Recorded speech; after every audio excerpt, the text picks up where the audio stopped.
All right, let's check out Rusty Spork's game. Let's open up some boards, folks. See what we got. Here we got Hermats versus Mushin. Yeah. Have a good night, Jelp. Thank you for your work. Let's see what Cairo Jane is up to. Whoa, Cairo Jane is up against Cairo Kane. What a coincidence.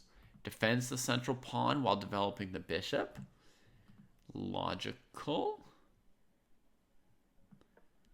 And then we've got one more game here as well between Ion and Walford. But wait a minute. On that last board I was just on, Black just played e5, but it's not clear that that pawn is safe on that square, is it? Castle in. Did the 1600 get canceled? Let's see.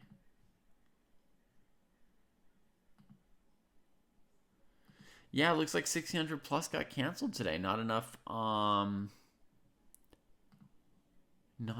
players over 1600 today. So, all right, so we'll just be watching these under 1600 games. White's gotten castled super quickly, folks. Look at the speed of White's development here. 1 move, 2 moves, 3 moves, 4 moves, and White is castled in 4 moves with 2 pieces out. Black fights over the e4 square. White brings the queen to bear. D-e4, bishop e4. That's a lot of white pieces out really, really quickly. So Black's going to have to be a little bit careful on this e-file, right? The king is still there. White's already castled. The e5 pawn is under fire. And the queen on e2 is firing away as well. So it's a slightly dangerous situation for Black. They played bishop g4 very quickly. And White brought out another piece. Both players playing a little bit too quickly, I could say.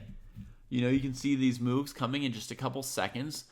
But I do see that they're basically both aware of and committed to rapid development. So that's a really good thing.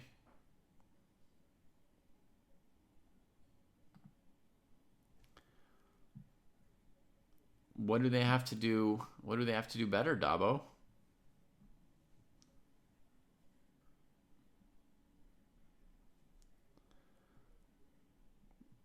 So far, I would say your statement's more incomplete than controversial. What do they have to do better?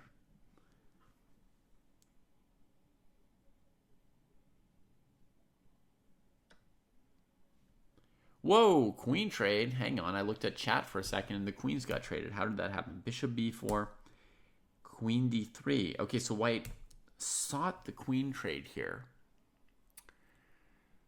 I guess if you really want a queen trade, that move's okay. I don't love it, though, personally. I imagine I would have probably been playing something like d3 to bring out the bishop.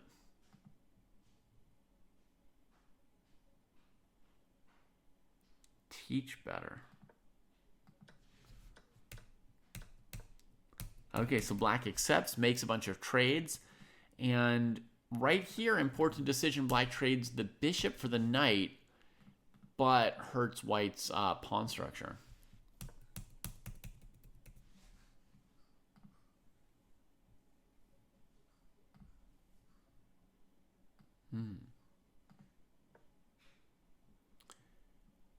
In Baltimore, the average GPA is 0.7 out of 4. Is that real, Dabo? Like, people are getting more Fs than As? That's like a real stat? Across all the students in all the public schools?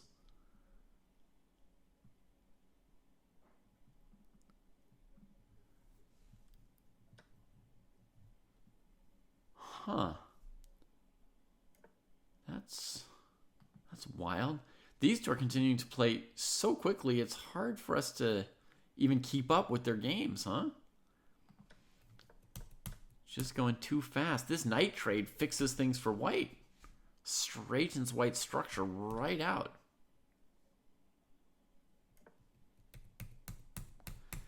It seems he got canceled, name is taken, I'm sorry to say. I mean, it sounds like there are at least 3 of you who were in it and only needs 4 to kick off. So I don't know exactly. but it seems like it got canceled today.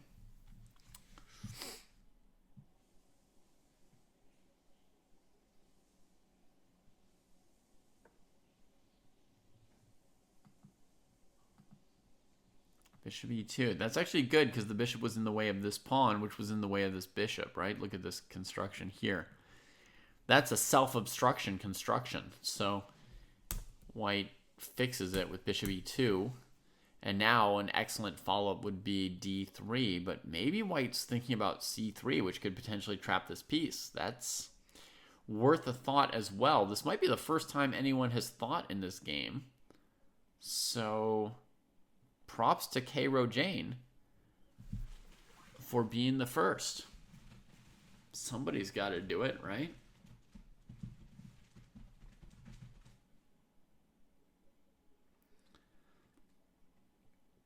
Oh yeah, anybody who wants to improve has got to play. Also, those who want to just, play a game for fun have kind of got to play as well. Yeah, definitely need them. It's a tough time for anyone on the East Coast. Oh, interesting. White throws this bishop check over here. I personally don't see what white gains by bringing the bishop out here, but we'll see if there's a plan to it.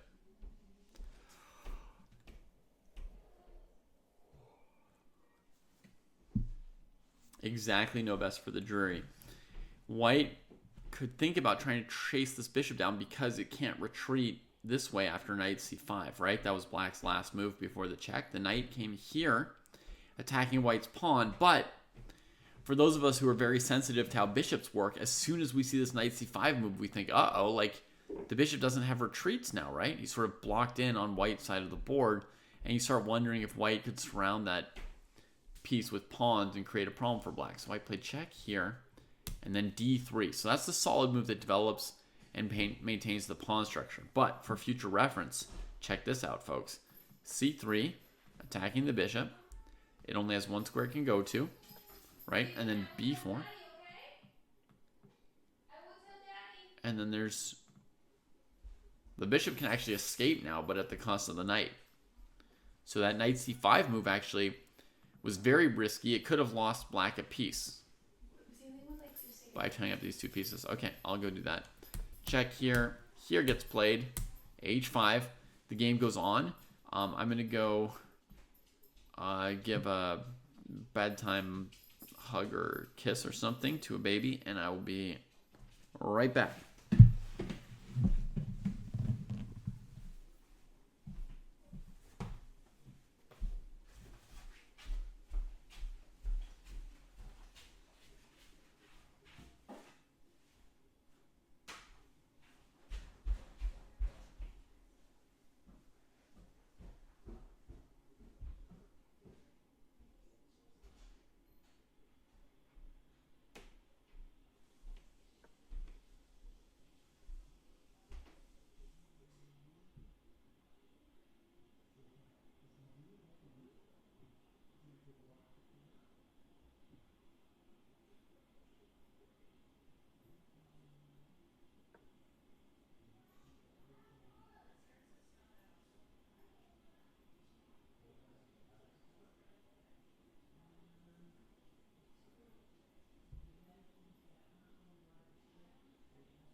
All right.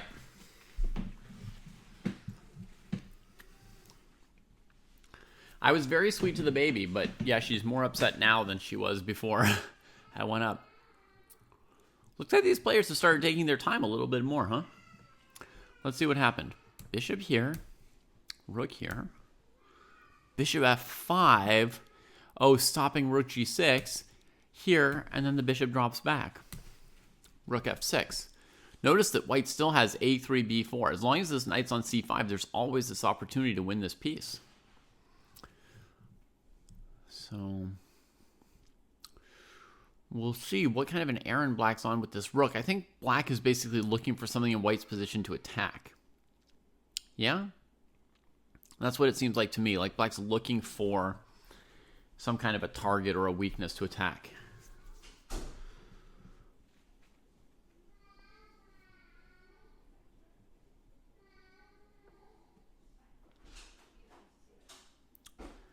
All right, the bishop comes after the rook. And the rook decides to go deeper. All right, Meg, thanks for letting me know.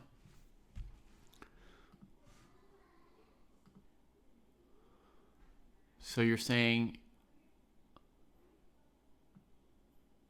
this game here, is this what you're thinking of, Meg? Knight without armor versus 316? You're curious about that one? The baby's already 2 years old, Dabo. Yeah.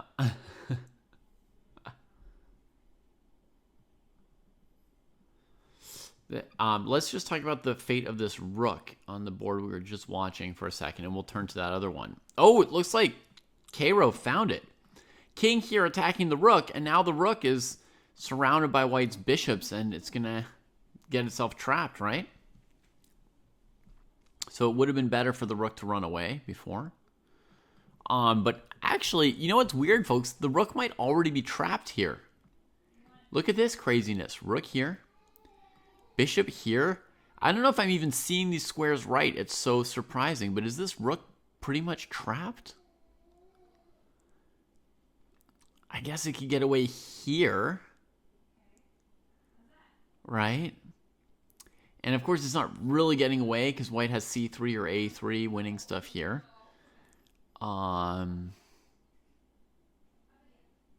Bishop f6 looks very tempting as well, but there is rook e8 saving. Bishop takes e5, so that doesn't like immediately win the game. But a3 or c3 should win something, right? Because this knight is dangling on c5, the rook, the bishop. Interesting. So it was already wrong, actually, for the rook to come to f6. It could just get chased away by this move. It went in deeper and got trapped, and now it sacrifices itself. So now white gets the upper hand here. They're going to have a rook against black's knight in this endgame that's developing here. And we're going to go glance over at a different board for a moment.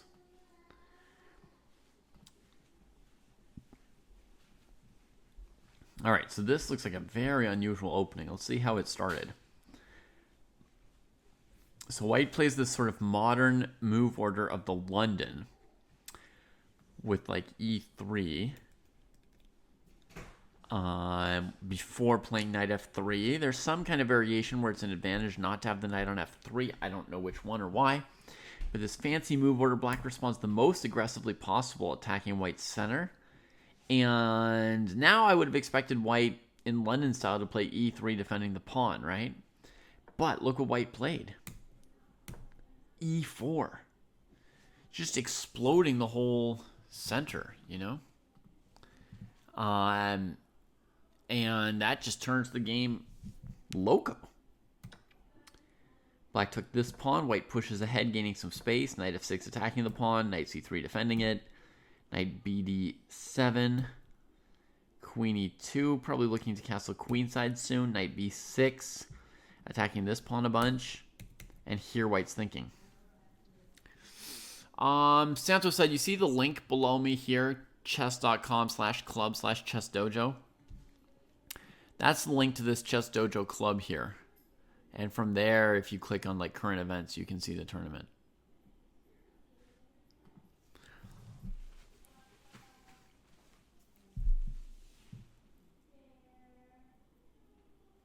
Oh, this is a line that that's been proposed by Grandmaster, says Dabo 5000.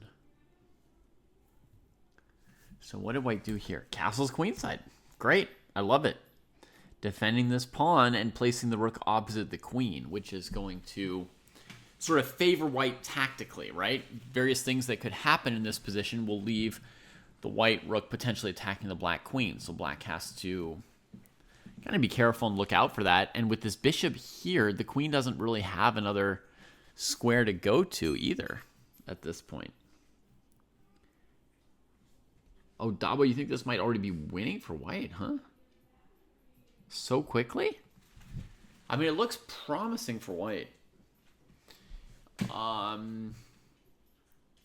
Black can't play e6 because of this pawn takes pawn idea.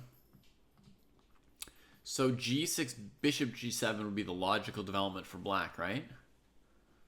Knight g5 looks crushing too. Okay, this idea of bringing the knight here at some point soon. So let's say we play g6 for black, right? Then we could play knight b5 for white, threatening knight c7.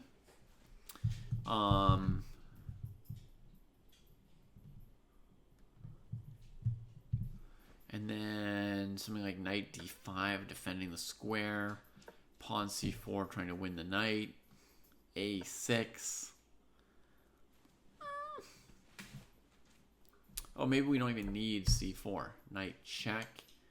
Knight here. Rook here. King here. That gives white a queen for a rook, knight, and 2 pawns. It's not like an easy win. It probably favors white, but I don't... Yeah, it wouldn't be clear that black resigns because none of these pieces are developed yet. So yeah, you can play knight c7, but it's not clear how good this is, actually. Again, I mean, it looks good for white, but not... I don't know that I would say just winning like you were saying at first, right? It looks like a game that favors white, but not a situation that's over. So g6 is the logical move for black. I could also see someone playing a6 out of fear of knight b5 or queen b5, but here that's almost like a sign that your opening has failed, right? Right, like a6. What is it for? Just defensively preventing one move of white's while not developing. It's more than plus 1.5. Isn't that winning? I guess to a supercomputer it's winning, Dabo. To an IM, that position was not clear enough to call it winning.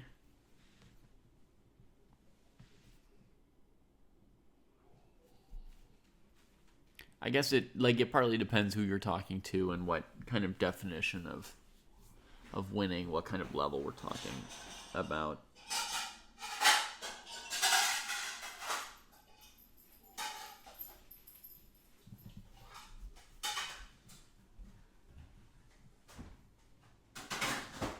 Oh, you know the evaluation with great certainty without an engine. Okay. Then you're better at evaluating that kind of position than I am. Everyone's got their strengths and weaknesses. I'm not particularly good at evaluating.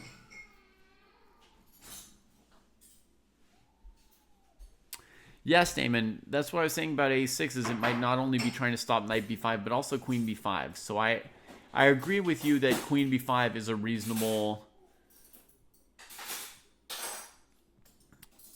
idea trying to win this pawn.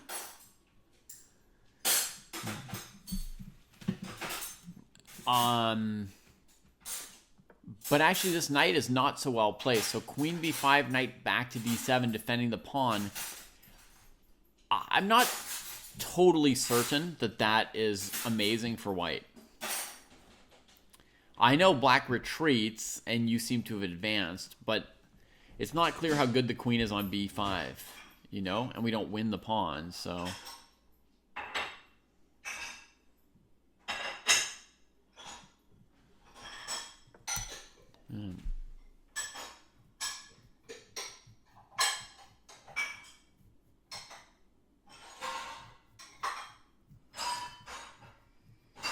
Yeah, we're seeing people in the chat have some different ideas of what is or isn't winning.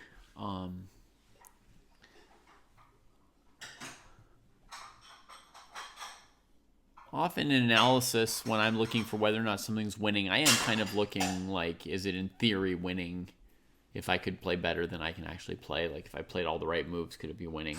I do sometimes think about it that way. So it depends.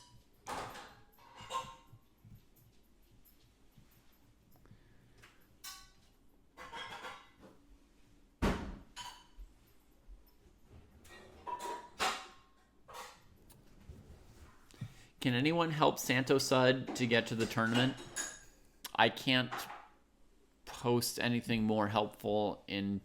I'm not allowed... I'm logged out of Twitch, so I can't post on Twitch. But...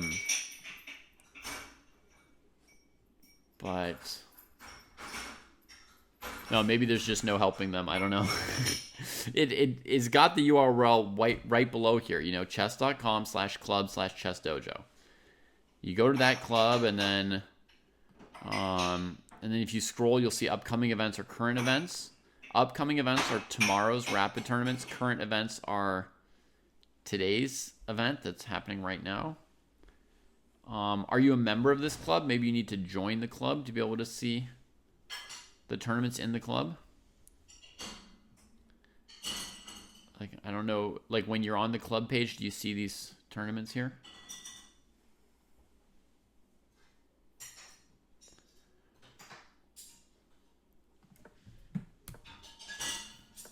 All right, so black is still thinking. You can see the stark difference between how these high-rated players are using their time versus the first game we were looking at, right? Which, who knows, they might even have finished their game in the meantime. They might be playing so much faster.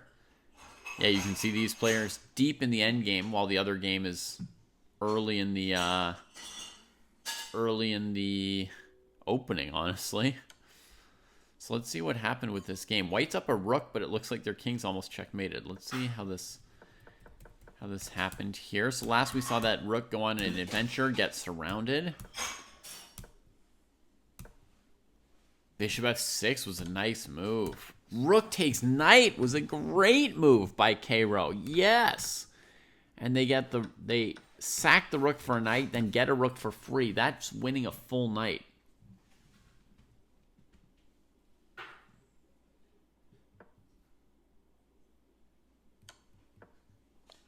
Yeah, that's weird. Normally, Mubot would have stopped you guys. Hockey Chess Dude gets banned all the time trying to be helpful.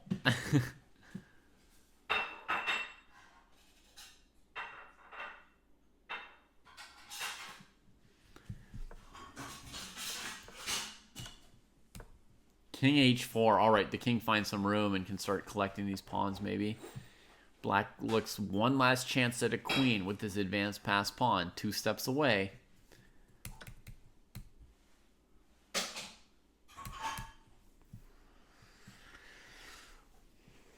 Oh, yeah, I've never tried to use chess.com on a phone, Santo said. Good luck with that.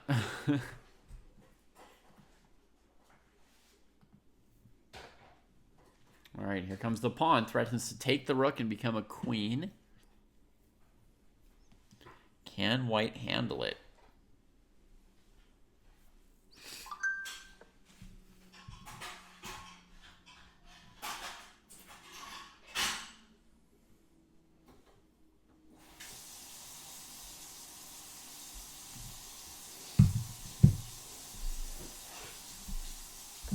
Nice move. Stopping the pawn. You've done it, Cairo Jane. I believe you can win this. I believe you can win this. Missed mate. You think in this game, Charlie, somebody missed a checkmate?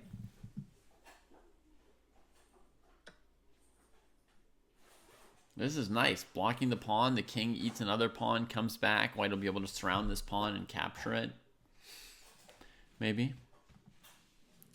Are you thinking in this position here to go for checkmate with the idea of letting them queen? Okay, white wins the game. Black resigned. The one counterplay they still had, they can see it's not getting past this rook. And white wins. Yeah, very nice. game for white.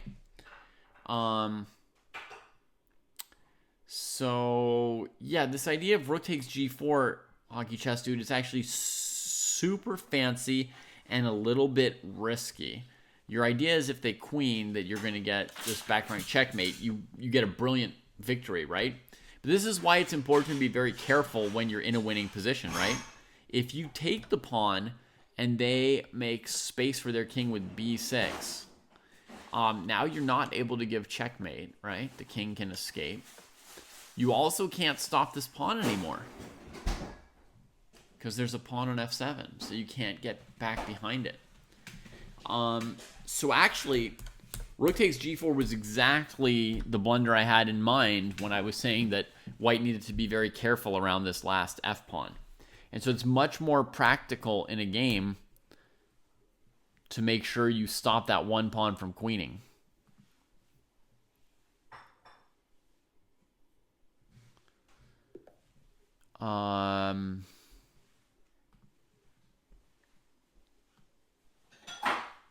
Okay, let's click on this for a second because Stamen's got another little tactical question from us that might be really interesting from early on in this game. So Stamen's saying that maybe bishop g2 instead of king g2 would win the rook for free instead of for a trade, right? Maybe rook f4, Stamen, and it's similar to the game. I mean, the important thing is if at any point white found this, a3, b4 idea, they would have been winning more material. But outside of that detail, yeah, I think this rook that's being trapped by bishops, it should always be able to at least trade itself for a bishop, since those are the pieces trapping it. Unless it went so far into white's position that it could no longer get to any defended square, right? And no black piece could get back to it, etc., etc. Yeah. All right, let's look at our second game that we'd had up before. I think it's this one.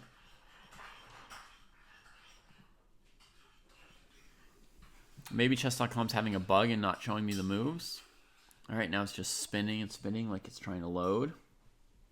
Sometimes when somebody doesn't move for several minutes, it turns out it wasn't that they were thinking, it was that chess.com didn't relay the moves. And now I'm just getting a spinning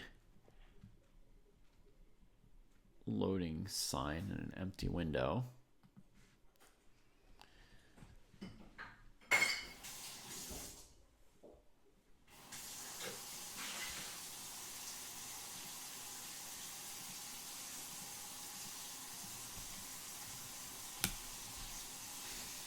See if I can load live chess. There we go. Live chess is back. All right. This game looks interesting, but let me click to the other one anyway for a moment. Oh, no. It's really got 316 thinking deeply about this situation here.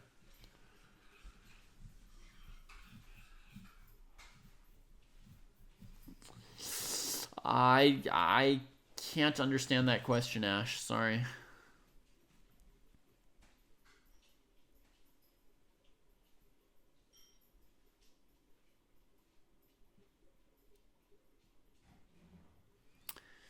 I don't know, Alex J.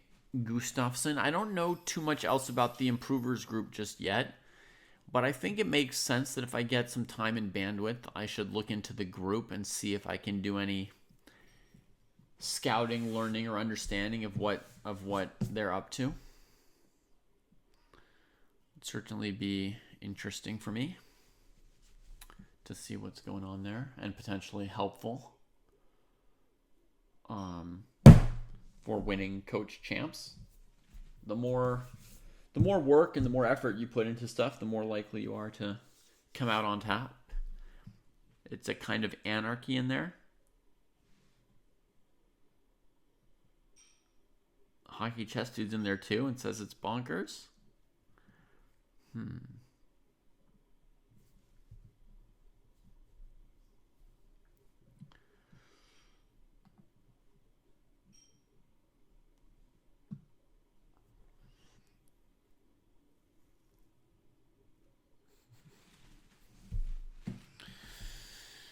Well, if it's too bonkers, I'll probably retreat, but I should at least check it out. Should at least check it out.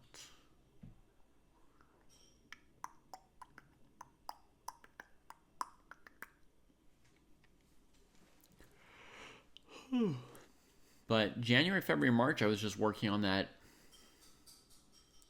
Carl Kahn positional chess course. Then I moved on to watching Kostya's tournament in Reykjavik. And we'll see if I'm able to watch any more of his tournaments in May.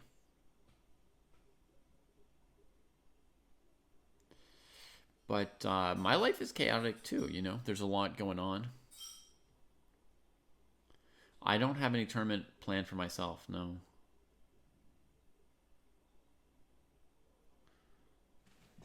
All right, let's click to another game.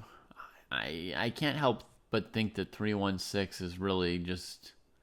I've done this before, that I've sat and watched a game talking about what might they be thinking of, and then it turned out chess.com just wasn't showing me the moves, so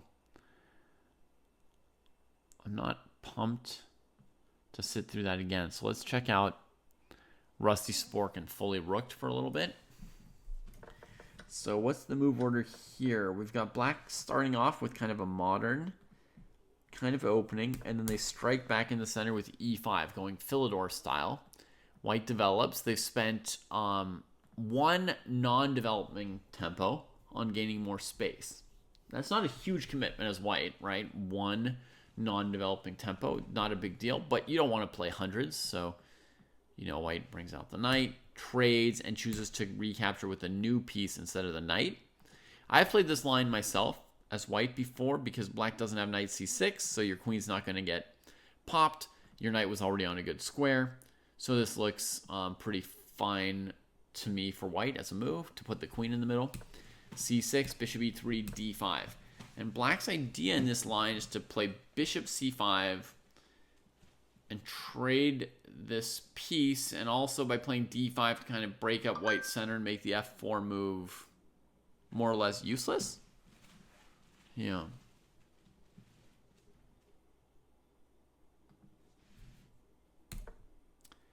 White just keeps developing fairly quickly. A bishop gets traded and black goes queen b6.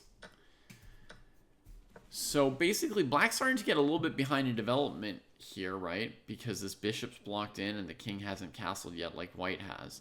At the moment, it would take white one move to connect the rooks. It would take black 1, 2, 3, 4. Black's down 2.5 tempi here, and there's central pawn tension between the pawns. So you would think that black's opening has failed here, and that white has a big advantage. Okay? You would think that. Black goes queen b6. So if you trade queens, then your development lead for white is going to be less scary. And if you back away from trading queens, then black's kind of gained a tempo with queen b6. So this move looks good. It looks good. White traded in order not to lose time. And black could actually get slightly ahead with a b6 developing the rook. But they take with the knight, which is also a necessary tempo to get the bishop out, and it defends this d5 pawn so that white can't win the pawn. And I think what white will want to do is just play e5 and try and get a small positional advantage, but they're not going to be able to crack black's opening here, I don't think. White takes, so we'll see if I'm wrong. Maybe they've got some way to try and crack black. They get a check in, and basically that's going to slow down some more of black's development, but still in an end game with no clear weaknesses to attack, how much can white make out of the time black needs to spend sorting that king and rook out? It's not clear.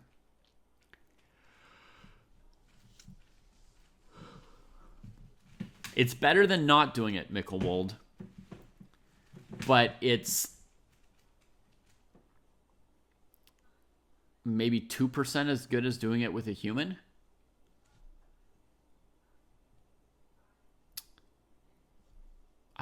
I really think you should be able to get a training partner. But if you absolutely can't, then sure, do it with a computer.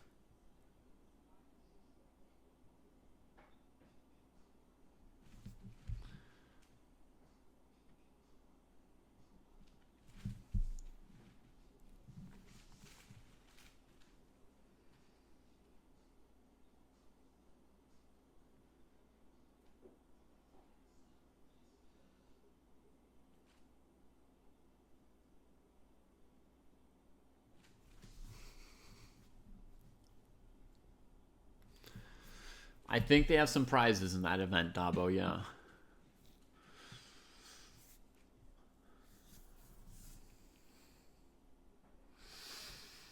All right, so black's looking for where to place this bishop. White's probably playing bishop g2 or bishop c4 next move to potentially pressure the knight. I don't know, Dabo. Probably not too much.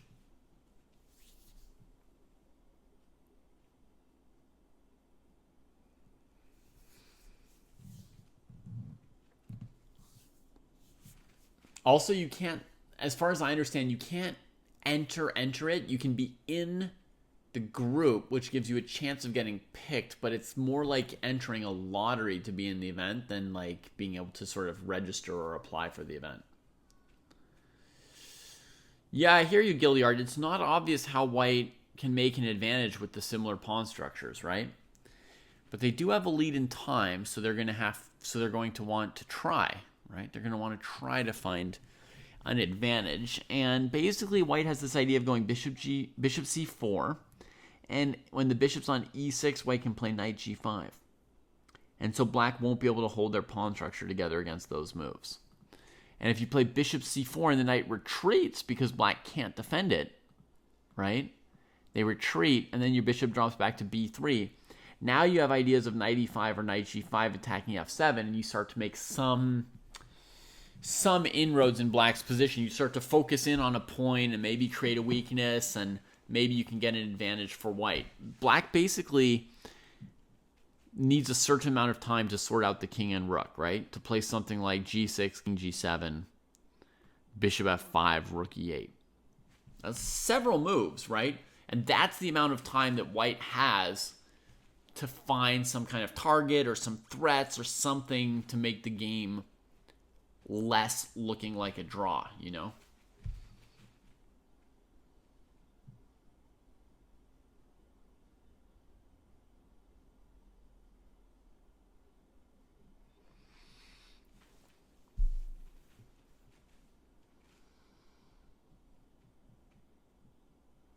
Oh, I think you're right about that too, Stamen. Yeah. That's another flaw. Have you been dwelling on that question this whole time? Because queen b5 is probably not amazing in kind of any scenario there. Just because it's not the right idea to be moving our queen a bunch. Doesn't really hamper black too much. Even if black played bishop d7, queen c5, rook c8, not seeing your e5 tactic, it's not clear that that would have been worth winning a pawn. So it is, if you were in white's shoes, looking at queen b5 too much would really be barking up the wrong tree. It's not wrong to consider the move. Sometimes a stronger, more experienced player will make the mistake of pruning the move, pre-pruning it, and not even looking at it, right? Just because they're like, it doesn't feel like right to be moving our queen, so they just won't look at it. But they might be missing a specific reason why queen b5 is good in that position. So it's not bad to have the move like hit your horizon and to ask yourself, okay, does this do anything? You know, can we take the c pawn, or do we have any other threats? You know, it's reasonable to give a couple moments to any kind of check or capture or tactical idea that you notice. But you wouldn't want to spend ages looking at it if after you look at one or two variations it doesn't look great. I don't think your instinct should be, this move has got to be great, let me keep looking at it, you know? Because there are moves that like feel good, and you look at a first variation and it doesn't work out for you, and you just think, well, I just have to find the right variation, but that move is probably going to do it.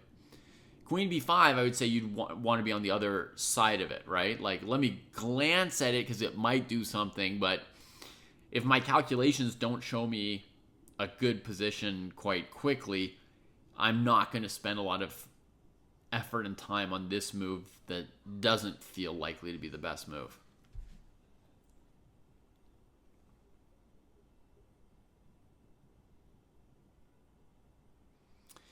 Material is good, but if we're talking about the dream scenario is that you move your queen 2 or 3 times to win 1 pawn. In the opening, that's not super tantalizing, right? Generally, with 3 moves, you can do something even more useful than win a pawn, or similarly useful, right? So it's not like amazing. It's not like a huge temptation. No, not really, Dabo.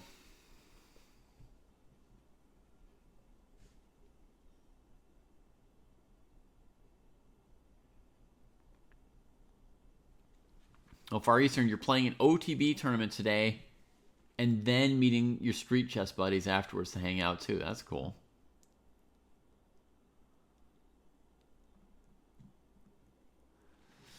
Long think from fully rooked, and it makes sense to me because in theory you want to go bishop e6, but knight g5 is a problem. You want to answer bishop c4 with bishop e6, so you might even be thinking about moves like f6 or h6 here to stop the knight from coming forward, right? But then it's another move that you're not developing, and another move that you're giving white to try and come up with something, right?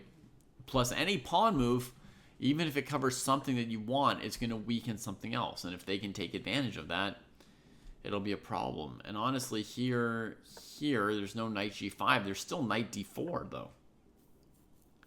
And I don't really see what black's supposed to do about knight d4, actually. So it's not totally clear what black's next move should be here.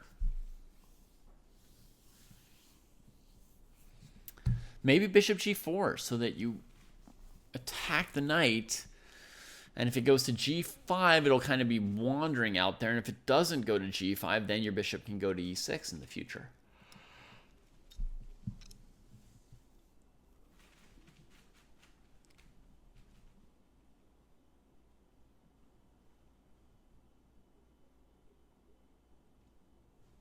Anyway, to play in this tournament, you don't even need to have played rapid games before. It allows people in without ratings, basically. Yeah.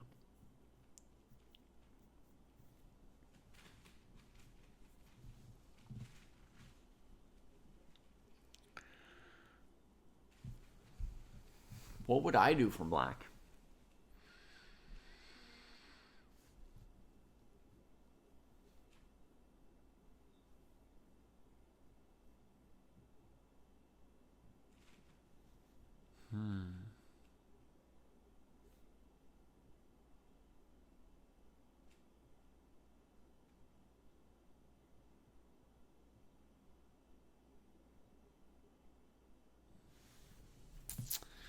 No easy answer for black, actually, for how to do this. f6 stops several of the knight's hops, but now your bishop can't go to e6 either, right? So after bishop c4...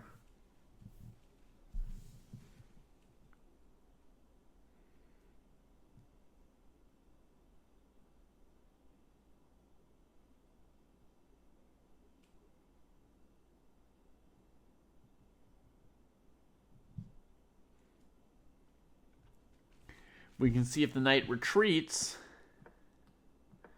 then this diagonal is a problem, right? Hard for black to contest or to sort out the king and rook problem.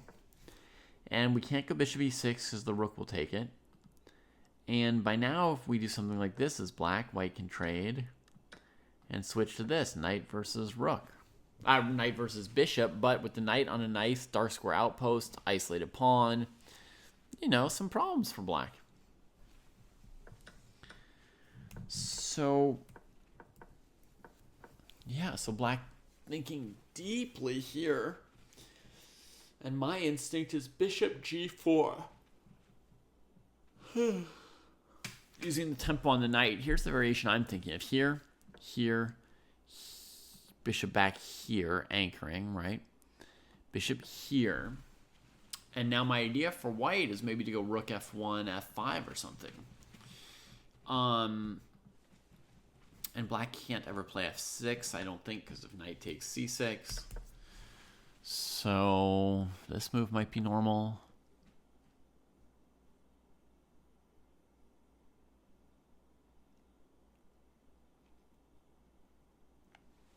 That move does look sort of okay, huh?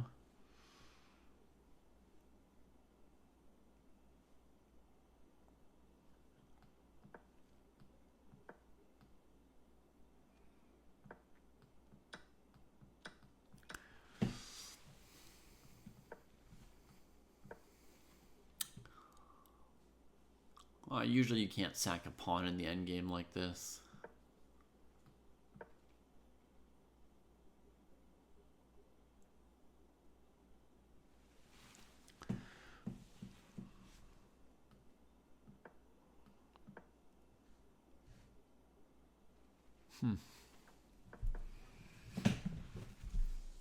Well, maybe even just straightforward destruction here.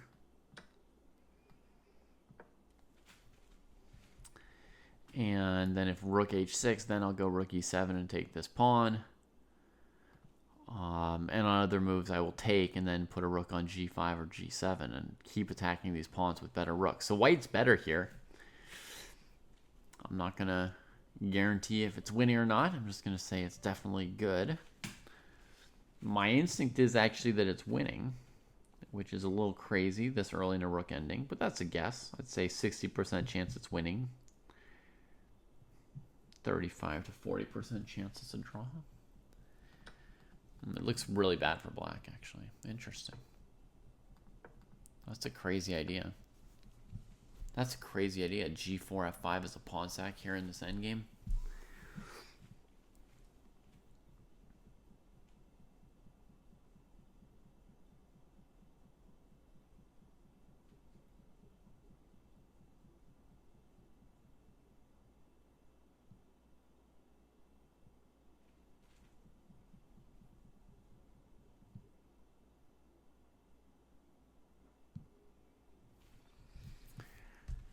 Okay, we've got a move from black coming in.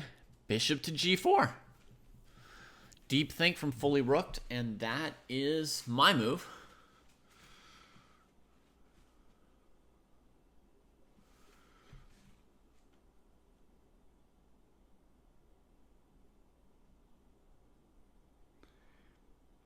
Yeah, that g4 f5 idea Far Eastern is too high rated an idea necessarily for this game. It's just because fully rooked thought for 12 minutes, we had a chance to go deeper and deeper into the position, you know? And it was an interesting position. Some people were thinking it looked equal, and so I was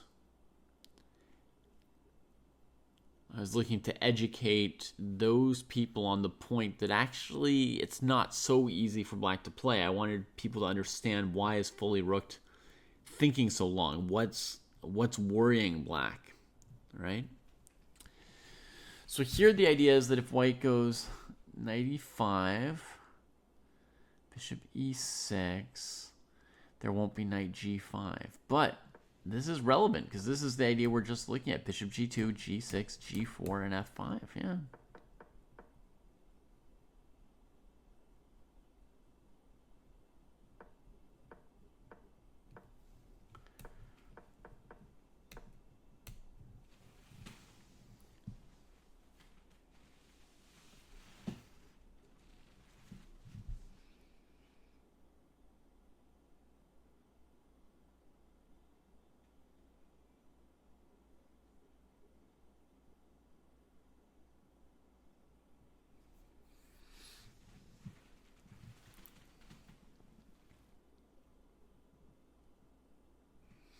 I suppose white doesn't have to spend the tempo immediately. They could also play a move like bishop g2, getting in position on the knight and deferring the knight hop till next move.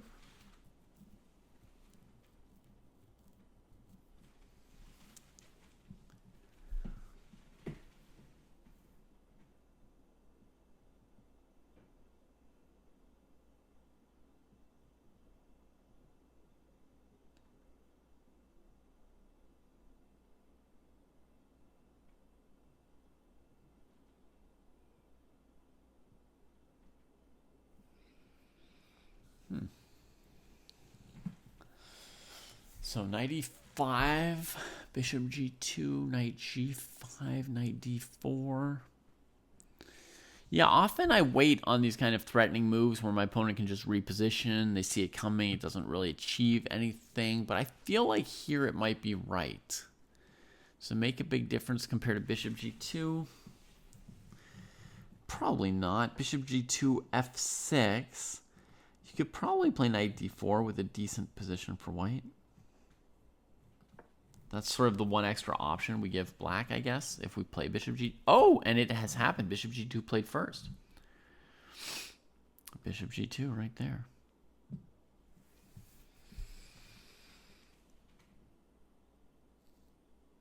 Oh, I was just thinking, Dabo.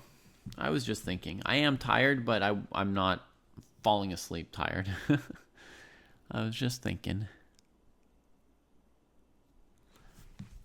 So bishop g2's played. This is the only extra thing it allows black. It's not necessarily great for black. But I didn't see anything wrong with knight e5 either. And they can never really go f6 because you always have knight takes c6. And it feels like everything kind of goes white's way, just setting up this f5 threat with g4 and maybe rook f1.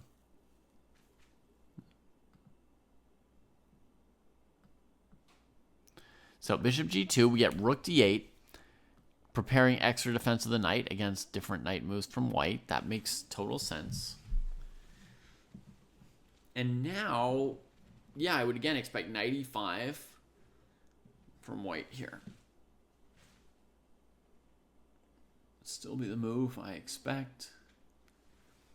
Other moves can be played like rook f1. Oh, sorry, there's one other thing very important that white allowed with bishop g2 versus knight e5. Is that white did allow black to just take, perhaps, right? And just go into this endgame.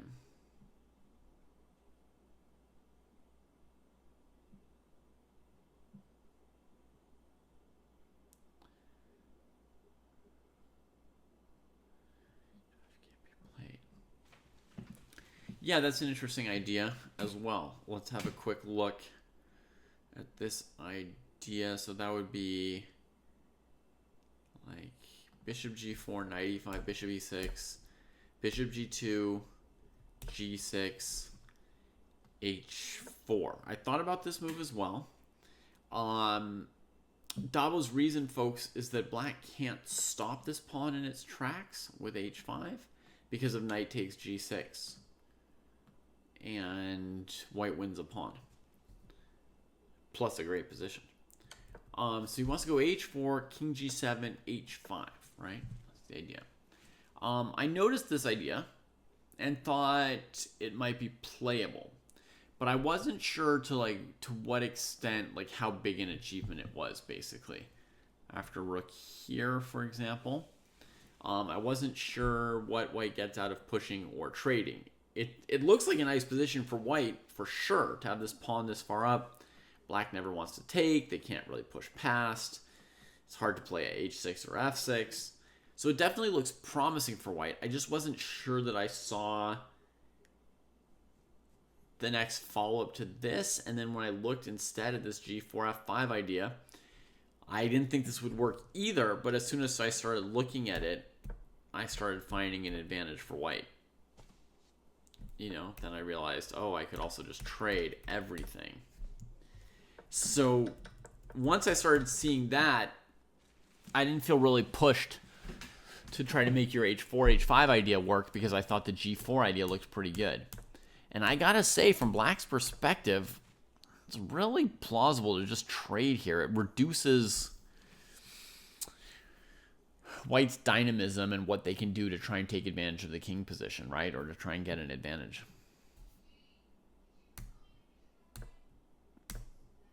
Knight e5 played now, and black plays h5 to protect that bishop. Interesting. So if white plays h3, this pawn's going to be continuing to sort of make g4 less desirable for white. Discourage, that's the word I'm looking for. h5 will continue to sort of discourage g4 for white. So it's not clear what white should do about this move. White gives the trade. Interesting. So now this rook suddenly becomes very happy. He was absolutely terrible a moment ago, right? And now the rook's good, and it seems White's only idea is to attack this pawn with the bishop or something. But black can just play g6. I don't see why this trade is played for white. The rook is so annoying attacking h2. I just don't see why we made this trade. I suppose white could play h4, so the rook can't take that pawn ever or pressure it. And then if takes,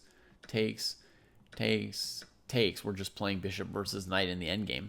You know, very simple, just trading some stuff and hoping to show the small advantage of the bishop and rook in their coordination.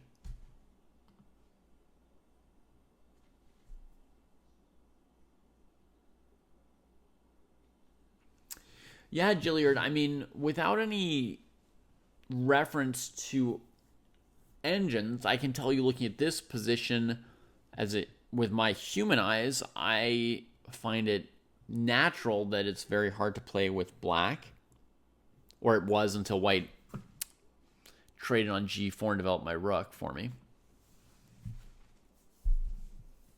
But I've always felt like white had several moves ahead and black was hoping to complete development without anything bad happening in the meantime.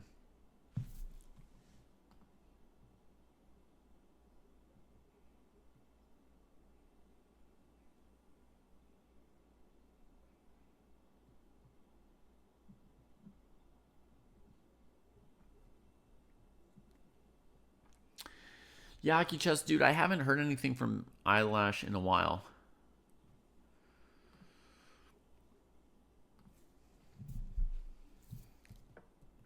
Okay, so here we are after hg4. So, ideas for attacking this pawn. There's bishop e4 to f5. There's bishop f1 to e2. There's rook e5 to g5, maybe. Also, maybe the idea of rook d1 going after this knight, threatening c4. Oh, actually, that's pretty annoying. Hang on. What does black do against this move? Threat is, like, the number one threat is c4.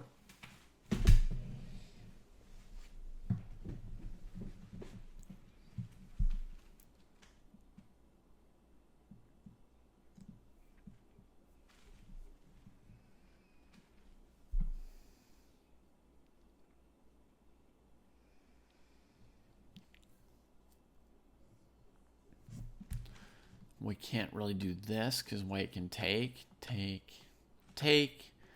against rook e2, there's rook d8. Against king e7, there's here.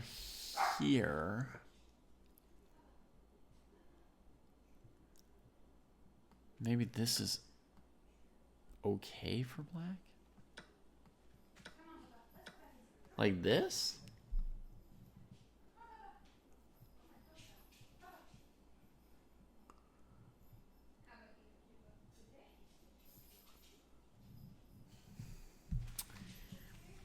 Maybe this attack on h2 is enough to draw this endgame, even though black's a little bit worse, you know?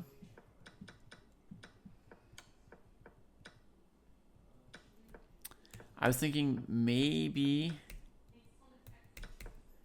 in this position would be this ugly looking defensive move with the idea of c4, knight f6, rook d7, knight d7, and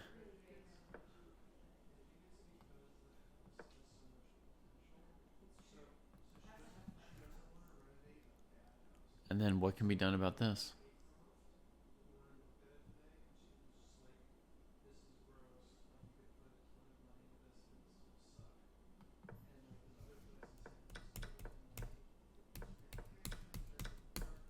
Okay, so here we are, white thinking. Bishop e4 I mentioned to go here. In my thinking, there was g6 for black, and then I didn't really see anything else for white to try, so that looked okay for black.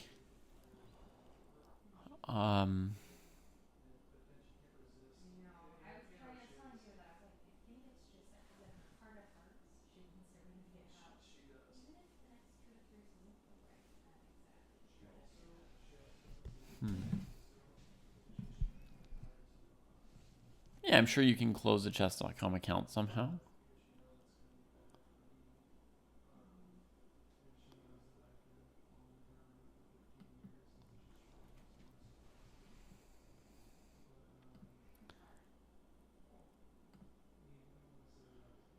See how this game went. Black finally developed. White went for knight c7. Knight d5 would be super complicated here, as we said before. Black went rook a8. White grabs the pawn. And black's point is now if you go knight b5, there's rook a2 with some insanity. But I don't really believe that for black myself, actually. If we play king b1, the rook can't get to a1. Queen a8 loses the queen.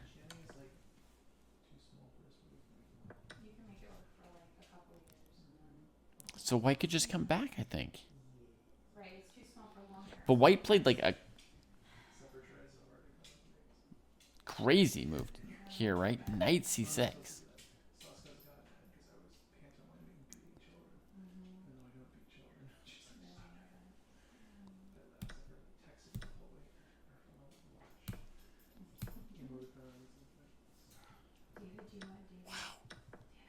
Yeah.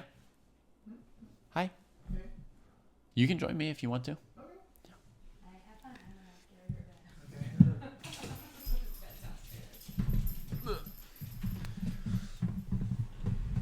This out a little bit. One of the hells of trying to move around to different spots is this like tiny little cord here. Yeah. Like this is the farthest it can go. The computer is a laptop, but it doesn't really work without being plugged in. So, hey everybody, this is my friend David. Hey. That's really an easy solution. What's that? That's an easy solution for your power cord. What? It's like tugging on the edge here. There's It's a like thing barely. to do it to make it longer. That's how mine's longer. An extension cord? Where? How? It is not needed because it works. Yeah, you can buy it from Apple. You can what? Buy it from Apple to make it longer. Oh, from Apple, you can buy a thing to make your power cord more than a foot long. Super. What is it? $50? I don't know. It probably works. Maybe An inch? 75. An inch? Just wait for tariffs. All right. This is the person against whom I played my first USCF rated tournament game. He won. I did. You were 12 and I was 9, I think. Yeah, we weren't particularly good because I played an illegal move in that game. And I didn't notice. And you didn't notice? Yeah. So we weren't super GMs or anything like that. We were just little kiddos. We were 1000s. Yeah, we played together for years. And then after I was on the East Coast for a year or two, I came back, started a chess club, and then you started playing more chess again at the chess club for a while, and he became a national master, and helped me. We worked together on the Chess Kid website, and now he's been on the East Coast for a very painful 9 years or so, or 9 years minus a month. Maybe. I think it might be longer. I think it's like 13 years. 13 years? Okay. 2011. Forever. Yeah. So, okay, so like 4 years in New York and then 9 years. And yeah, okay. So, very painful. I was like, it feels like way longer than 9 years. Okay, 13 years minus a month. And he might be moving back. So, yay. And he's visiting this week. So, we're going to look at a game or two together here. And then at some point, we might, shut this down and go talk about other things like chess, but offline. Is this a live game? All right. Yes, these are all live games here. Nice. Yeah, if anybody out there learned their chess on chesskid.com, you should recognize David. He's a hamster on there, so you can say hi if any of you learned from Chess Kid. White's played kind of a tempo up. Mm-hmm. What's that gambit against the Queen's Gambit? Andy Lee's obsessed with it. The weirdly. Falkbeer counter gambit? No. It's like the queenside version of that. Oh, I don't know. What are the first moves? D4, D5, C4, E5. Yeah. Isn't that It's like the the Falkbeer, but the other way. No, yeah, it's it'll come to me. Yeah. Albin. Wait, is that the Albin? So White is basically playing a tempo up Albin this game because they played like they were gonna play London, and then Black played like, I'm so mad at you solid London player that I'm gonna play the Queen's Gambit down a tempo. Yeah. And then White said, well, if you're down a tempo, let's do something really sharp. Yep. Like way outside of what you would expect from a London player, right? And then they're into this thing. Nice. And it's kind of crazy, but this quick knight maneuver to B6 feels like it should be refuted by White just castling queenside and protecting the pawn. And now Black's worrying about knight B5, and I don't know. They're just not really doing an effective system against the Albin, plus they're down a pawn. Yep. Plus they're down a tempo. So anyway, they played bishop F5 over protecting the pawn. White came in here, stopping knight C7, taking back a pawn. And here, I thought just knight B5 is good. Just re-threatening knight C7, and if rook A2, now they can't stop knight C7.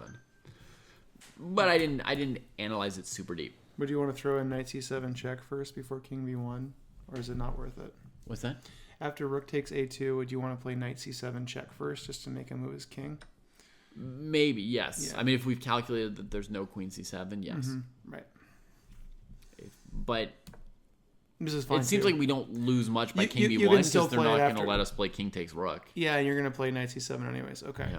Yeah, but actually this is better because then you don't have to worry about queen takes C7 as a possibility. Yep. Hey, Unpaved, I think I recognize your YouTube name as the one thing that as something that hasn't changed. But I guess you've changed your chess.com username, maybe? Okay, and I just showed that they couldn't go queen A8. But anyway, White played this electrifying, explosive move. Unnecessary. Unnecessary. But very exciting. But Yeah. exciting. Yep.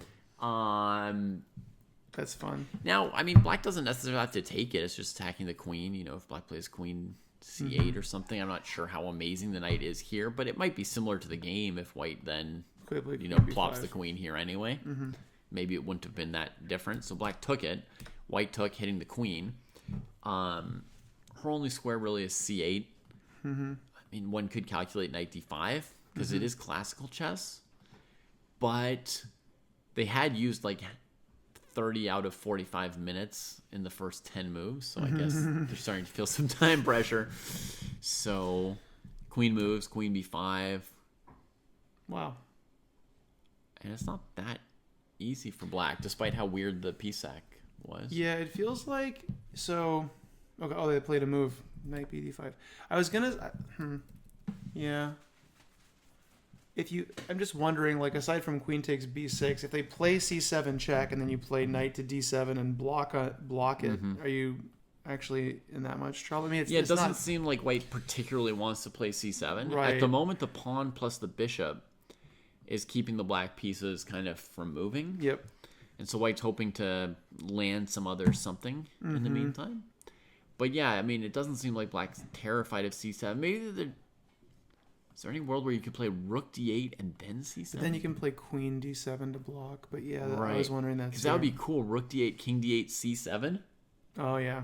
Right? Revealing the diagonal. Yeah. But rook D8, queen D8, C7, queen D7. She gets away, huh? Yeah. Yeah, but I guess so. So the bigger threat is just queen takes knight, and that's why Black played Yeah, so Black knight just D5. moved it. Yeah. And Okay. White just keeps it. Yeah, this is so. Knight C6 does seem unnecessary, but it's not. It's sort of slow and difficult for Black to untangle. Although you play E6 and Bishop E7 and castle, so there's a timeline for White to. Oh yeah, definitely. And White's Yeah. given a piece, and A2's hanging. I don't know what we're threatening. Maybe C4 at some point. Yeah. But even then, I mean, their knight moves away. Maybe. well, now you can. Yeah. So, okay, so this is a good thing to talk about. So if you've sacrificed a piece and you know that if you don't make a threat, they're going to play e6, bishop e7, and castles. That means you have a 3-move clock to come up with something. So you're looking for threatening moves that force them to respond to you and not, do their own plan. Yeah. Or you could start doing something on the king side, I guess, to make it so that if they castle, you can continue. But in general, like when you sacrifice material, there's a time is of the essence kind of theme where you have to.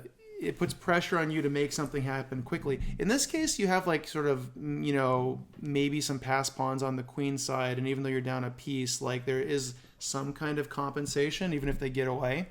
But not actually sure how white can do anything because like we said before, like you don't really want to play c7.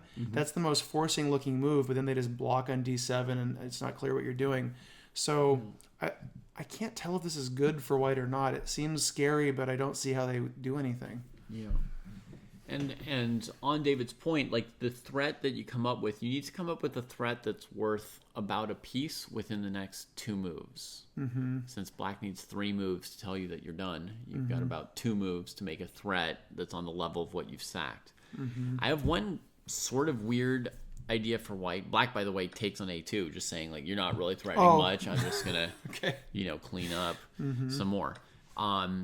But one construction I had in mind for white was queen b7 and then bishop b5. Yeah. That might weirdly... I was trying to... No, that makes sense because it's not... So your knight on g1, it's not clear. Like you would like to go to f3, but you can't go there. So you're not going to go to e2. Like so then it's hard... We won't be making any threats very quickly with this The knight piece. is slow and it doesn't have an obvious like square or path to do anything. Yeah. And so you want to make the bishop do something, but e2 doesn't do anything. D3 doesn't do anything. C4 is obvious, but they're playing e6 anyways.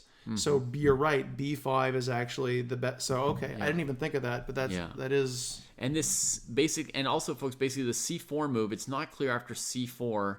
It does threaten something worth a piece within 2 moves, but after they go knight B4, it's not clear if we even wanted to play C4 because our own king is getting really pretty weak. Then the knight could go to D3, it could go to A2.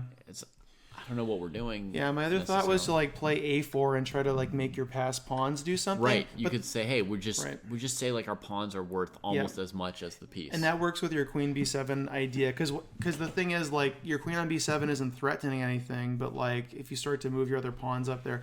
But the problem with A4 is like it is not a fast plan, it is a slow plan. So black plays e6, bishop e7, and castles, and then you're moving pawns in front of their king, and their response is going to be to move all their rooks over to the queen side, and it might be that in like 6 or 7 moves suddenly you're in trouble. I don't know. Yeah. So black takes apart part of white's king cover, and does that move look like super impractical to you or plausible? Like, would you look at aggressive moves as black here in addition to sort of your simple consolidating moves? My instinct is no. It could work out tactically. It could be that like if you're a computer and you're just calculating, well, there's nothing white can do. But to me, it's like you're already up material, and what I would like to do is just the simple get my king castled, and then develop the rest of my pieces, and then you just win the game. So this is it might work tactically, but just on like a principle, like it's not like the first move that I think to play. And if you didn't have much time, you would just say like, I don't have time to look at it. Because what you're doing is you're making the position more complicated and adding more weaknesses. So now your queen b7 move would make actually no, the bishop on f5 is defending the queen, but like but there's no e6. Right. Yeah. So like it makes the queen b7 move a little bit better because you've disconnected your rook and your queen. The rook on a2 could be loose in some sort of tactic, right? So it's adding more. It's winning a pawn, but it's adding more kind of tactical. Like this kind of a thing. Right. It gives white more things to target potentially. Like maybe black was thinking, white will play king b1 and I'll just go back to a8 and it's the same position, but you did lose a tempo. Seems pretty likely that they'll play king b1 because rook a1, rook d1. That would help black a little bit, right? Yeah. Yeah. take your rook off of these d-file pressure. Yeah. So they're probably expecting king b1, in which case they move the rook twice and white moved the king once, so they've lost one tempo for a pawn. But they also are probably thinking, like, now I've really hurt your king. Like, now c4 looks like super out. Oh, yeah. Right? Like, Yeah, so maybe it's tactically fine. It wouldn't be my first instinct, but your instincts aren't always right. yeah. So I would say, folks, like, if you have time on the clock, I would look at a move like rook a2. But it also depends on, like, your skills and your level, right? Like, how confident are you in your calculations? Because it's a purely calculation-based solution to your situation. Sometimes, and again, this depends on the player, but sometimes it's easier to calculate one or two difficult moves accurately than to consolidate and play like 10 or 15 moves that don't each individually seem so difficult, but over the course of those moves, you never know when you might relax on the wrong move, or they find some little idea you didn't see, and then you drop one pawn, and then your advantage is a little bit less, and then, you have to play a 40-move endgame, actually, because they've got 2 or 3 pawns against a piece, and, like, you're not just rolling over them. Yeah. So sometimes it is more practical to say this move has like a 50 to 75% chance of winning on the spot. Let me put in the effort and try and calculate it. But it's going to depend on your calculation skills versus your other skills and the time resource that you have on the clock. Yeah, and then you also, and how much of a, if you can make it work, like how much better does it, like right now black might feel like they've got a 60 or 70% chance of winning. Do they think that if they can make it work, it goes up to 80 or 90, and how many minutes is that worth when you have 8 minutes left? Or does it remain 60 to 70%, but you've used half of your 15 minutes and now you've got 7 minutes to play with the same advantage you had before? All right, so white's still thinking after rook a2, by the way, folks. This is just us starting to look into this possibility, and it makes sense that this is the main move I see. Yeah, it makes sense that white's thinking after rook a2 because, like I was saying before, you're trying to make something happen, and I think white understands that I think white wants to be pushing and not reactive. Even though like king b1, the rook retreats, you got an extra tempo. It's actually, it shows that they're not just doing automatic moves, right? They're looking for, like, they must be thinking about other ways to try to squeeze more out of the position. They played queen b7, allowing rook a1 check, by the way, in the game. Look at that. 6 minutes of thought. So they were like really deep in it, and they'd seen this idea. I don't know. I think you've got 3 active pieces, and rook a1 trades one away. One of the 3, yeah. And they're really counting on like something like bishop here, or maybe even bishop a6. Because look, if you trade this rook, which I think is happening, let's say you trade this rook, and then you just try to keep developing or something. Yeah, it's E5. like e5 or something. Then there's like a chance that white's plan is to play bishop a6. Now, I don't think they can allow bishop d6. So they might have to take. Well, they might have to spend a move taking the pawn. If you play bishop a6 and bishop d6, don't you win a piece on c8? Well, I'm thinking here they now trade. Okay. Trade, and then once they get control of that square, I think we're stuck. Gotcha.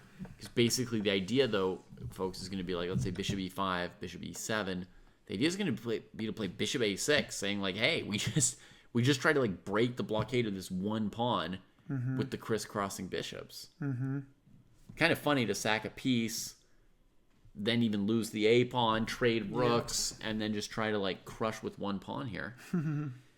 But good night, Adam. But it looks like plausible that white's getting somewhere around an equal endgame, like that the pawn's about to cost black a piece.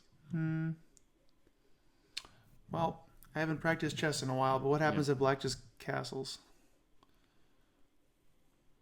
Oh, to defend c8 just in time with this piece here, huh? Yeah, because you recapture with the bishop. It might not be quite enough. I feel like because white's... I think the knight c6 move that white played, it was really... almost works, but I feel like it doesn't work because the king side is undeveloped, and they can't bring in this other rook fast enough. Oh man, yeah, this doesn't quite work, and this could be like a critical line for the position they have in the game. Actually, Yeah. right. In the game, they've got rook a1 check, king d2. Black threw in a fancy move though, e3, knight e4. They're trying to just end the game off of pure immediate calculation. Wow.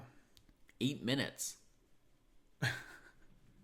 But, I mean, to their credit, they played this in just under a minute and had a follow-up ready. So maybe they're calculating it fast enough to justify this rook a2, right? E3. Yeah. Wow. Idea is something like pawn takes, knight check, king here, knight c3 kind of thing, which people were asking for knight c3 earlier on. Could you play king e1 instead? But against king e1, I'm not sure exactly what the tactical whatever is to it. I mean, you can trade off this bishop, which gets some control of these, but it feels like the game's still going a little bit. Yeah, well, giving that pawn back, is... If it doesn't actually do much, I mean, it lets you trade the g3 bishop, but I would just be trying to still just castle. Right. So even here, you'd think the basic is you trade, you push e6 or e5, Yep. and then bring out this bishop and castles. Yep. Yeah. One person in chat was telling us, like, Black's just got to play e5 every move, not e6. Yeah. Basically, the threat of playing bishop d6 means that White's always going to have to spend a whole tempo on capturing a pawn. Now, capturing a pawn is not nothing when we're talking about a piece sack for 2 pawns. Yeah. Anytime you give a pawn, then it could be 3, but White did give the pawn on a2, so it's only going back to 2. But they were saying this even before White had sacked the a pawn. You know, it's like you can't be so cavalier if your advantage is about 1 pawn and you're sacking about 1 pawn. Like that, you have to consider it. It's not guaranteed to work. That reminds me of, like, you know, in the King's Gambit, you can also often play like a d5 move. I think it's in the King's Gambit to just give the pawn back, but then it solves any trouble you have. Right. So it's kind of just like get an easier life. Yeah, easier game. you're giving back material for tempos, and then it becomes sort of. Right now, Black has more material but less time, so you give back a little bit material to get more time, and then it's more equal. So yeah. And with the move order White's played, where they didn't even play King b1, Rook a8, Black clearly can't play e6 because the queen will hang. So now they're almost forced into these kind of e5 things.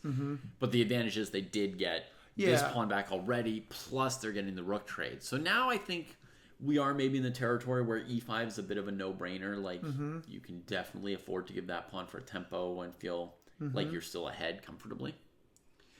But until White gave the a pawn, I would have been worried that after e5, bishop e5, like, White's got 3 pawns for a piece, and it's just a game. Yeah.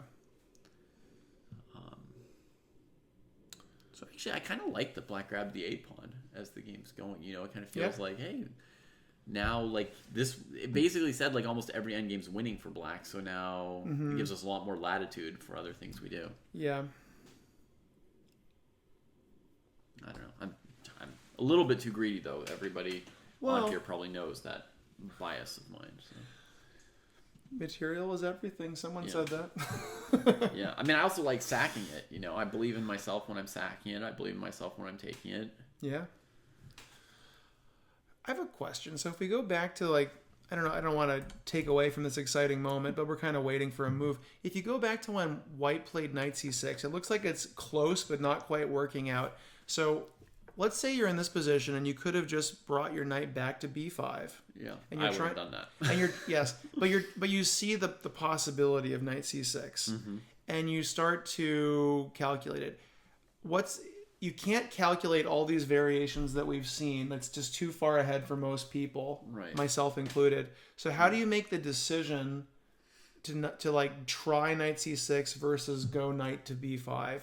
Like, see, the thing is, playing knight c6, that's a brave move. You're taking a winning position and, like, kind of risking it to make things more interesting. That's actually a great way to improve is that you're forcing the game to become very tactical and forcing yourself to calculate. But let's say you didn't care about that and you were just like trying to decide. Trying to win this game. Yeah, like how do you decide if you can't see that far ahead? I mean, in this game, the move is a little bit outrageous. Okay. In this particular position, in this game, because if White plays Knight B5, threatening Knight C7, it's so good.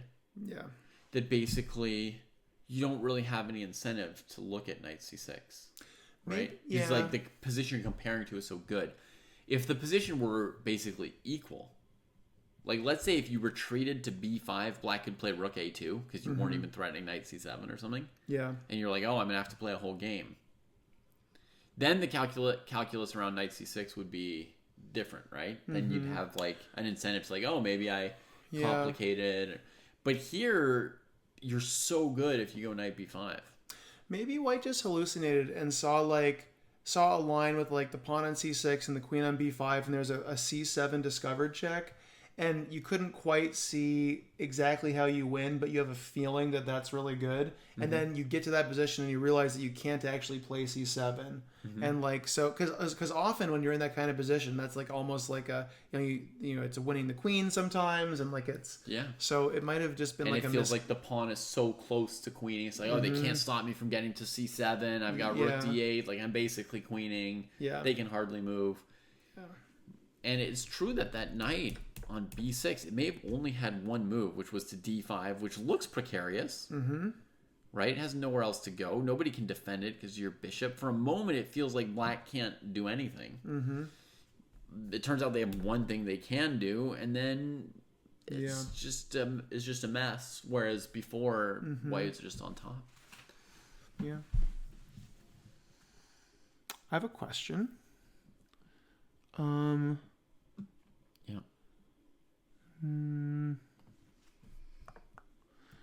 you play after Knight D5? This is kind of. Could you play C7 check and Queen B8? Is that just a terrible? No, I think it doesn't really. Doesn't. Yeah, it doesn't threat. Yeah, they don't have to respond to it. Okay, never mind. I'm just trying to make something else work for White. No, I understand that. I guess the big question is, can they take your bishop? Oh, yeah. That was their threat, Never right? Never mind. I take it all back.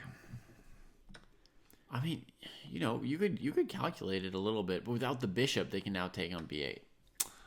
There's a cool line with a Rook D8 checkmate. Yeah, but that's why you can look at stuff. Yeah. Yeah. Oh, well. Okay. You're seeing my subtext. Yeah, so let's see where they're going. So Rook A2, Rook A1, King D2, E3. White was scared of the Knight E4 and backed off. Yeah, maybe White just feels like, oh, they're going to, trade the Rook on D1, then trade the Bishop on G3, and I'll have no attacking pieces left. But But this isn't much. Well, at least they can play Knight F3 now. Yeah, they can play Knight F3 and Bishop A6 next. But their bishop is off to this diagonal. Even without being traded, it's off the diagonal. Now Black plays this. So they're containing the passed pawn pretty much. Yeah. I guess the remaining question is, is there this Bishop B5 idea instead of Bishop A6? You can play Knight. You can play something to C7 and blockade it. Yeah. Yeah. It's pretty good. So close. It was so close. Right now, White has 0 pawns for the piece. 0. I will say that Black has been using their time very well, because this is like a critical.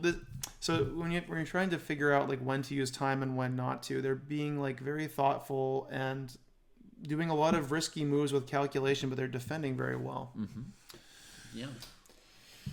Yeah, they seem to have the skill set to support that choice to go Rook A2, right? Like if they played Rook A2 and then sucked at calculation, you'd be like, oh, yeah, they went like in the wrong direction there. That's what a lot of weaker players will just grab the pawn without really thinking it through or being able to. And right. So like, yeah, but it's the kind of move where like when a weak player plays it, it's because they're not doing the calculation and they just see they can take a pawn and that's the end of the thought process. And then there's a bunch of middle players who wouldn't be able to support it and they would just do the safer thing. And then a stronger player will calculate it and take the pawn because they know they can get away with it. That's right. It's kind of funny where like the same move is like what the weak player and the strong player will Yes. There's a whole category and maybe even several categories of moves that you'll see beginners and like really strong players play and like professionals, right? Yep. And people in the middle, anywhere from like 1200 to like Yeah. 2100, maybe even 2200, Yeah. will basically never play it. Yeah. Well, looks like black's gonna hold. Yeah, black had the skills, so we give them credit for the choice. If they didn't have the skills, we would have roasted them for the same choice and said, well, that's where you lost the game. You chose to make it complicated with rook a2, you know? You could have just tried to consolidate. Yep. So now it's... Does Pop have to go out? I don't know. She's sitting like they're like she's expecting to go out, but she's already been walked Oh. recently. Huh. Right, it makes sense. Stamen saying there are hands in bridge where only like a really expert player can mess it up by thinking. Yeah. Other people wouldn't even know what you're thinking about. They're like, why don't you just play this obvious thing? That's but a you're good thinking point. of something more complicated. Yeah. And I guess that probably most likely every game of skill has those kind of like moves that are like the beginner and the master move, or the situation that only a good player would mess up because they would think too far into it. If you're a weak enough player, the move knight c6 wouldn't even occur to them because like they would just automatically retreat. Oh yeah, that's true too. Yeah, so like that's another good point. It's actually like this is a move which almost no beginner would play. I mean, maybe like a super beginner who's playing randomly and doesn't see how the pawn moves, but like, you know, a player in the 600 to 1200 range, very unlikely to not play knight b5 here. But it's a move that'll make you a better chess player in the long run because you're willing to take a risk and go to a difficult position that you don't fully understand, and that's putting yourself up to the limit of your ability and trying to struggle there is like I remember there was a whole phase of when I was trying to go from maybe like 1700 to 2000 and I went through the entire like Polgar like, you know, tactics book and was just doing tactics. It was probably your influence. and then I tried to force myself to play like tactical risky stuff to just get it in my games, even though I knew like I didn't quite have the ability yet. And then just putting yourself in these uncomfortable situations, playing things that you know are probably bad, but they're messy. It's a good way to improve. You were learning stuff. Yeah, and they're learning stuff today, right? I mean, absolutely. for sure. Yeah, I'm complimenting them for playing knight c6, even though it was a bad move. Wow. So white played bishop a6, and black has uncorked quite a move here with this. Now, let's just say, if black took and white took, Oh, I see. the basic move for black would be bishop d6. Yeah. And then actually white still has this move bishop c5. Yeah. And bishop here or here. Maybe even you want to go to b8 just so bishop a7 never happens. But then they can't castle. You can play like bishop b5 or something. They can't castle, and actually, you know, knight f3, and Yeah. white's not got a lot of pawns for the piece. But But they have 3 connected passers and 1 on the 7th, and black's not all developed. Yeah. So low on time. I mean, maybe there'd still be some fighting to But fight. bishop c2 is kind of cool with the knight b4. So And, yeah. is the idea to go knight b4 And then knight takes a6. and then knight a6? That's kinda Because cool. if so, Oh no, it doesn't work. Oh. we've used our bishop twice, Oh, like no. aggressively, but we forgot that it had a defensive task. Okay. Right? So what? And black put a couple minutes of calculation to this stuff again. White's thinking here. I got it wrong. So White has to calculation check black. You can't just keep backing off like we did on well, E3 check and stuff, you have right? more We can't just time, and play this king could be E1 the and- chance that you were hoping for to like, you know. See, that's the thing about the moves like rook takes a2 and e3. So like when I'm ahead material, I'm trying to simplify the position because you want to take all the interesting tactical things out of it so that you're not going to make a misstep. So I'm trying to, I would have been trying to castle, and then like even if I give a pawn back, doing all these tactics if they all work out, then you win faster. But if you make a miscalculation on one of them, you could suddenly give the game back to white. Queen f5. Okay. I don't know. I mean, good job, white, for spending a couple minutes and calculating and not believing black necessarily. I'm wondering if maybe black's like, yeah, I can't compete with this queen here anymore. I'm going to just abandon it and not move the pawn one step closer to queening. Go here. I think king b3 might be the best move, weirdly, but can you play we'll just bishop? put it there Bishop for the moment. d3. We'll go here. Yeah, we could also look at bishop d3, If but knight- then queen f2 is going to be check. Yeah. And then here the question is, you know, C7, C8. what does white do? c7, queen b8, just develop a knight. White's still down a piece, right? Because black recovered it. So now the queen's gone, but can we do anything? Check. Well, you can play c7. Is this and, forced? Yeah. Yeah, it's forced. Okay. So then we've got at least queen e5. Yeah. Here. We can draw. Or at this point we Knight could say, F3. hey, like rook e1's going to be a big deal now. The king's been open, and this is still, you know, there's tactical options with it, even if I didn't win with it right away.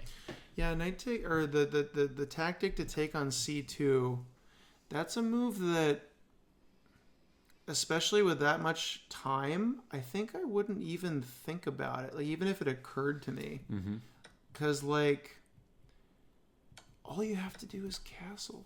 It's Knight b4 played.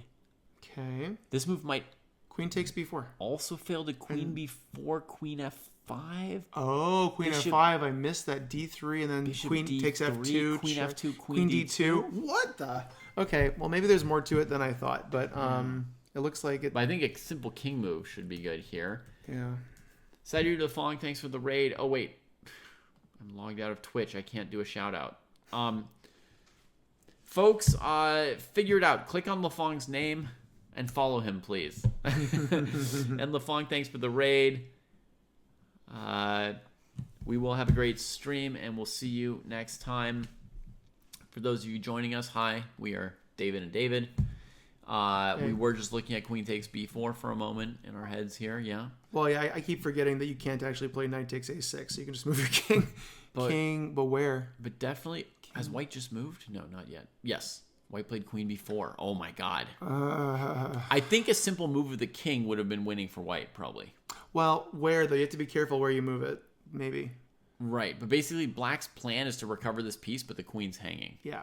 So, I mean, I guess I do have to be careful, but like here, check, here, I still got my piece back, right? Yeah. And this pawn is still alive, and it's always going to be defended because of the light squares. Yeah, black's So- just making this tactical for no reason. So it's intense. Queen b4 was played. Now, if black went here, I guess white goes check and then maybe pushes c7. And black's got like one shot at perpetual, and then they're lost otherwise. But black went for queen check quickly. And yeah, now white has to play bishop d3, right? Otherwise, you lose your queen. Yep. Anything else? You know, pawn takes queen. Could we then do c7? And And there's no way to stop it? I doubt it. Okay, so let me just do some random Dumbo move. Okay. Here, push. Okay.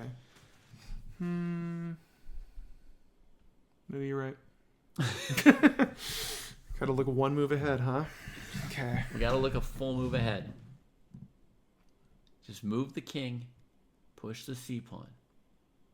Now, if black lets white push the c pawn, white will be up a piece. That's a weird scenario because black was up a piece. So Yeah. it's weird that white could potentially be up a piece now. If black goes queen f2 and white queens, material's equal, but the black king is badly placed and white's got the initiative. So risky. We could look at it if we have nothing better, but nothing obvious for black here. The c pawn finally did something after all this time. I mean, it was always a threat. Knight c6, brilliant. No.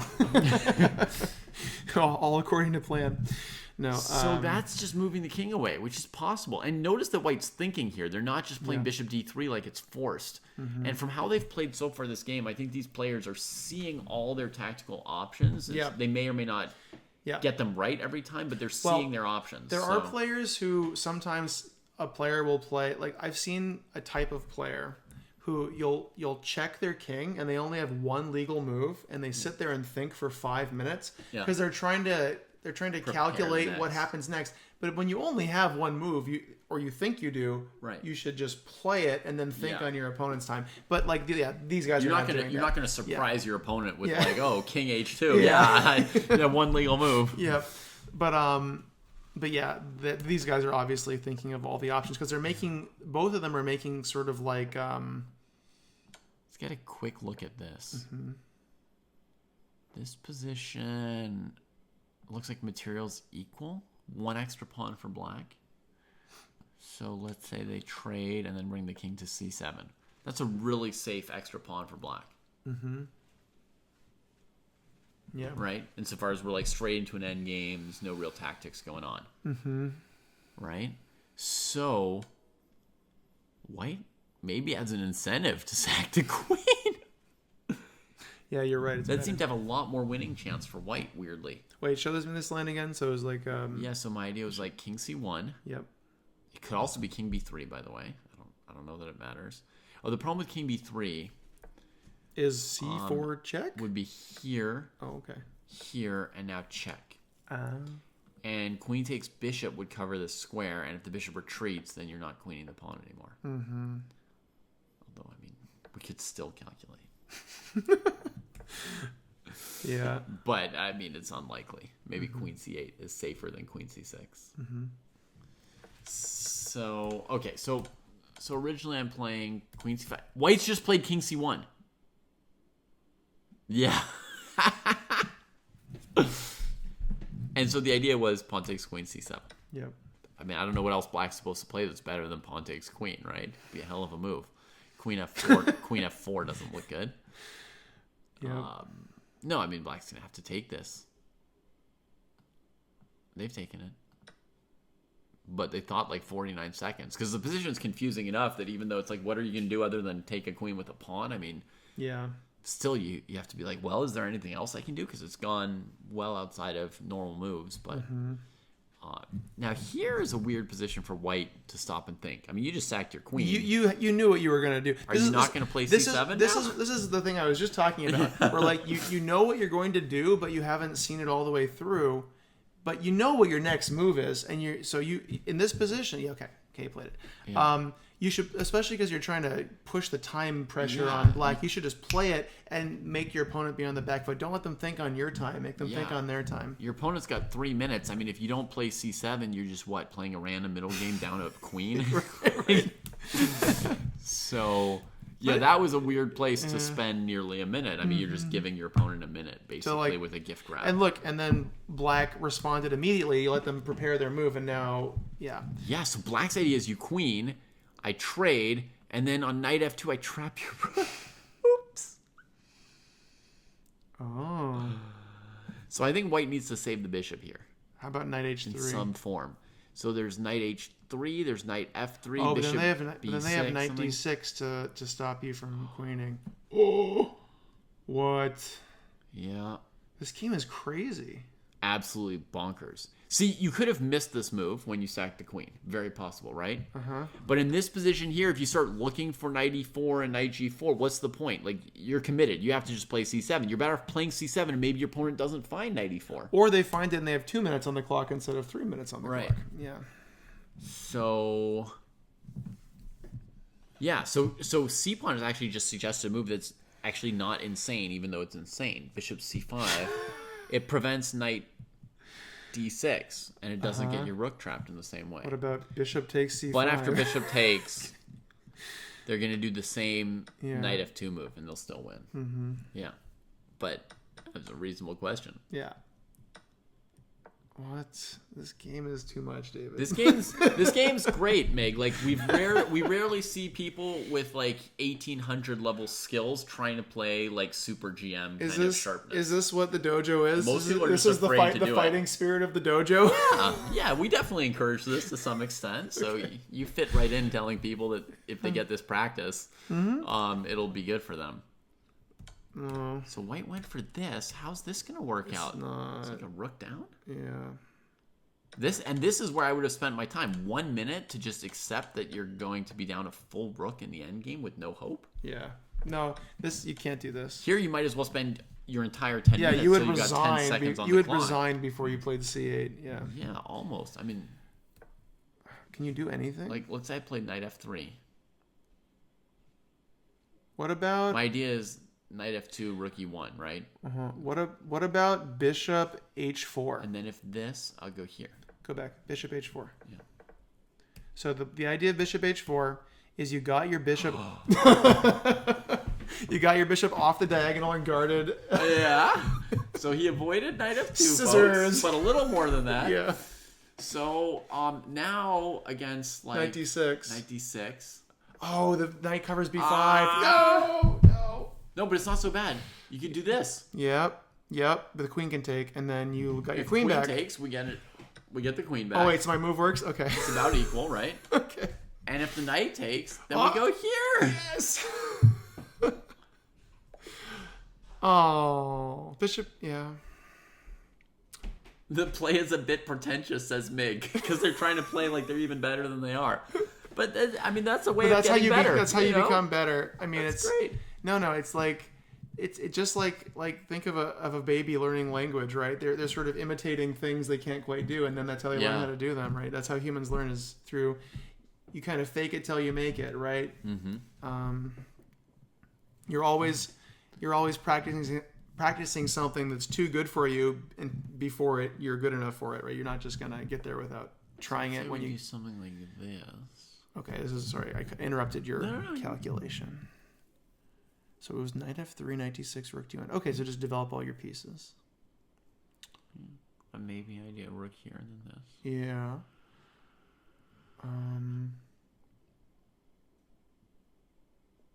And if knight here, Can you play e4 to try to just... Oh, no, you can't. Okay, yeah, no, you can't do that. Never mind. I was trying to like take on f2, but I forgot So you're like just gonna... here, Yeah. here, and then you get this. Yeah. Yeah, and you're good.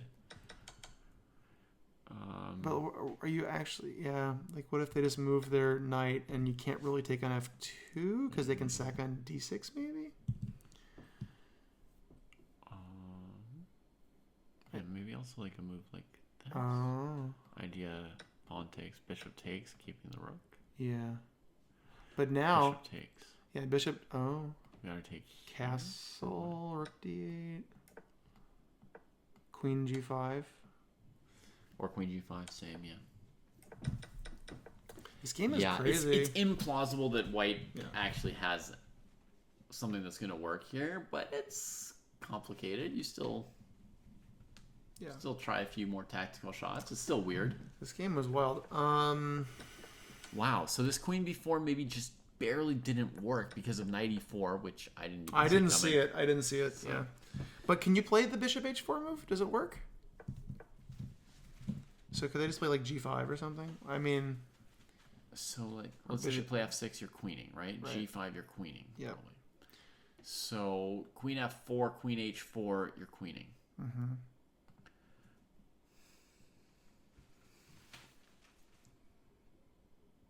I think it must fail to something, but it's cool.